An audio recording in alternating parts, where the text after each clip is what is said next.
Positive, comparative व superlative degree. यह adjective या एडवर्ब का मूल रूप होती है, जैसे brave, wise, fast, beautiful. Transformation करते समय इस एडजेक्टिव या एडवर्ब के मूल रूप के अगल बगल में अफर्मेटिव वाक्य अगर है तो एज लगा जाता है, और अगर निगेटिव वाक्य है तो सो एज का प्रयोग किया जाता है। कंपैरेटिव डिग्री यह एडजेक्टिव या एडवर्ब के मूल रूप में ई आर या उससे पूर्व मोर का प्रयोग करके बनती है, जैसे braver, wiser, faster, more beautiful. Beautiful के पहले ई आर नहीं लगता है, इसलिए यह दो व्यक्तियों या वस्तुओं के गुणों में तुलना बताती है और इसके पश्चात देन का प्रयोग अवश्य होता है। सुपरलेटिव डिग्री इसे एडजेक्टिव या एडवर्ब के मूल रूप में ई एस टी या उससे पूर्व मोस्ट का प्रयोग करके बनाते हैं, जैसे ब्रेवियस्ट, वाइजेस्ट, फास्टेस्ट इत्यादि। यह दो या दो से अधिक वस्तुओं या व्यक्तियों में एक को सर्वोपरि बताती है तथा इसके पश्चात इन, ऑफ, एमंग का प्रयोग हो सकता है। सुपरलेटिव डिग्री से पूर्व अधिकतर द का प्रयोग करना चाहिए।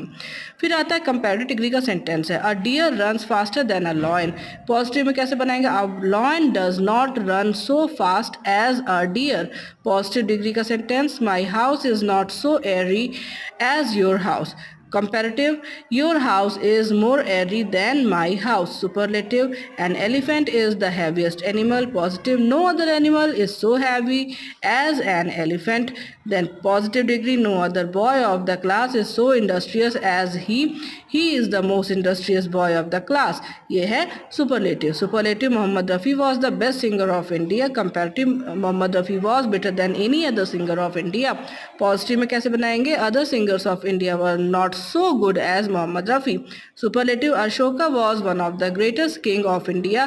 तो comparative, Ashoka was greater than any other king of India. Positive, very few king of India were as great as Ashoka, or most of the king of India were not so great as Ashoka. फिर आती है positive degree, I have never seen so beautiful building as the Taj. Comparative degree, the Taj is more beautiful than any other building that I have ever seen. Superlative, the Taj is the most beautiful building I have ever seen. फिर आप देखिए उपर्युक्त वाक्यों में क्या क्या है, 2 और 3 ये आपके कुछ रूल्स हैं। इसमें कह रहा है कि उपर्युक्त उदाहरणों को देखने से पता लगेगा कि दो प्राणियों या वस्तुओं के बीच किसी गुण की तुलना हो रही है, तब वह कंपैरेटिव डिग्री का वाक्य होगा और पॉजिटिव डिग्री में बदलना चाहिए। अगर वाक्य निगेटिव है तो पॉजिटिव में बनेगा, और अगर पॉजिटिव में है तो निगेटिव में बनेगा। फिर दूसरी बात, जब दो व्यक्तियों और प्राणियों में किसी एक को सर्वोत्तम बताया जाए तो वहाँ सुपरलेटिव डिग्री लगती है, और उसके कंपैरेटिव या पॉजिटिव दोनों डिग्री में बदला जा सकता है। बदला हुआ वाक्य अफर्मेटिव या निगेटिव दोनों हो सकता है। इसी प्रकार पॉजिटिव डिग्री के वाक्य से अर्थ के अनुसार कंपैरेटिव और सुपरलेटिव डिग्री के वाक्य बनाए